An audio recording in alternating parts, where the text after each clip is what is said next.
السلام عليكم، عاملين ايه النهارده؟ هنعمل كده فراوله من الفريزر، هنعملها مربى من الفريزر. ايوه من الفريزر، ما فيهاش اي حاجه. هنا كده طلعت كيس فراوله عندي كان في الفريزر، طلعته كده، حطيت عليه كوبايه سكر زي ما انت شايفه كده، وهحطه على النار هاديه براحته خالص، مش مستعجله عليه. بصوا كده، ولعت عليه كده على نار هاديه زي ما انت شايفه كده معايا. هحط له حبه ميه، اكيد هحط له شويه ميه لان هو نص كوبايه ميه مثلا.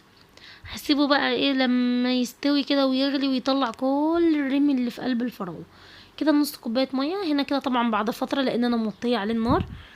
هنا كده بصوا، بحاول بقى ادوب السكر فيه، كل الرمل الابيض ده حاولت ان اشيله لحد ما بقى ايه زي الفل كده وزي القمر. بصوا شلته كده، بحاول اشيله.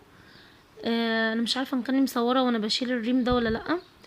هنا كده بصوا، كانت الفراوله بتاعتي بدات تاخد ايه سمك معايا، فطبعا كانت ايدي معاها بقى كده وبقلبها على طول. عايزه اقول لكم ايه، ما تنسوش لايك وشير وسبسكرايب للقناه مطبخ السعاده، ويا رب دايما تكونوا في سعاده. هنا كده بصوا جربتها، لا لسه.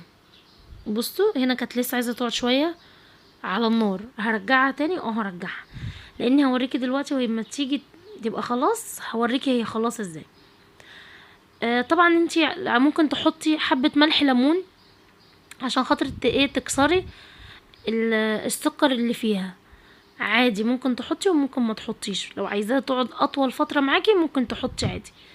هنا كده كانت خلاص هي الفراوله بتاعتي بدات تعمل ايه كده خلاص. بصوا بدات تستوي خلاص، بقت ايه مربى كده. بصوا لما تعمليها كده من النص، تحطي معلقه وتشديها كده من النص، تلاقيها ما بترجعش عليها تاني، ما بتلمش على بعضيها كده. اقول ان المربى بتاعتي بقت زي الفل. هقول لكم بقى مع السلامه، وانتظروني في فيديو جديد، وباي.